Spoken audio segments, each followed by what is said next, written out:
Stade Jean-Bouin, 12 décembre dernier. Le SCO affronte la l'AS Excelsior à l'occasion du 8e tour de la Coupe de France. Il reste quelques minutes à jouer. Les hommes de Jean-Louis Garcia mènent 4 puis bientôt 5 buts à 0 quand Olivier Auriac se blesse à la cheville. Un véritable coup dur puisque le diagnostic est sans appel, entorse avec arrachement osseux. Le métronome du milieu de terrain angevin est out pour 4 à 6 semaines. Pour le numéro 7 du SCO, la pilule est dure à avaler puisqu'après un début de saison décevant, il était en train de revenir à son meilleur niveau. Alors, 3 semaines après sa blessure, comment se porte Olivier? Pourquoi est-il passé à côté de cette première partie de championnat? Quels sont ses objectifs d'ici au mois de mai prochain? Entretien.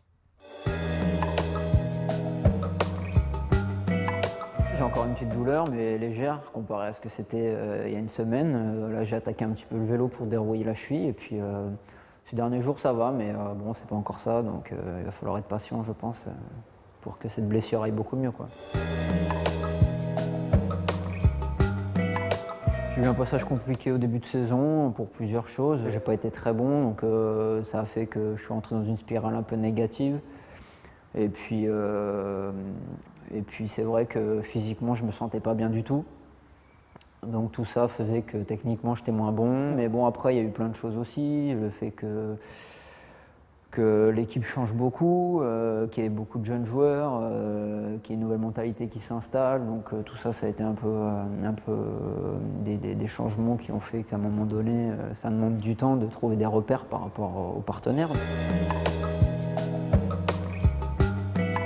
Je vais être honnête, ça fait toujours plaisir d'être sollicité là-haut, et c'est sûr qu'avec la saison que j'avais faite et que le SCO avait fait, oui, je pensais peut-être partir à un moment ou à un autre, mais je savais que ça allait être très très compliqué quand même. De regrets, non, parce qu'à un moment donné, il faut passer vite à autre chose. Le football, ça va vite.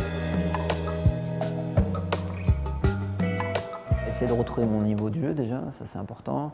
Après, dans un premier temps, déjà bien me soigner, parce que si je ne suis pas bien soigné, ça sera compliqué. Mais non, dans un premier temps, c'est essayer de simplifier mon jeu aussi, parce que je pense que je me suis un peu entêté des fois à vouloir jouer trop compliqué, et c'est pour ça que je me suis mis dedans tout seul.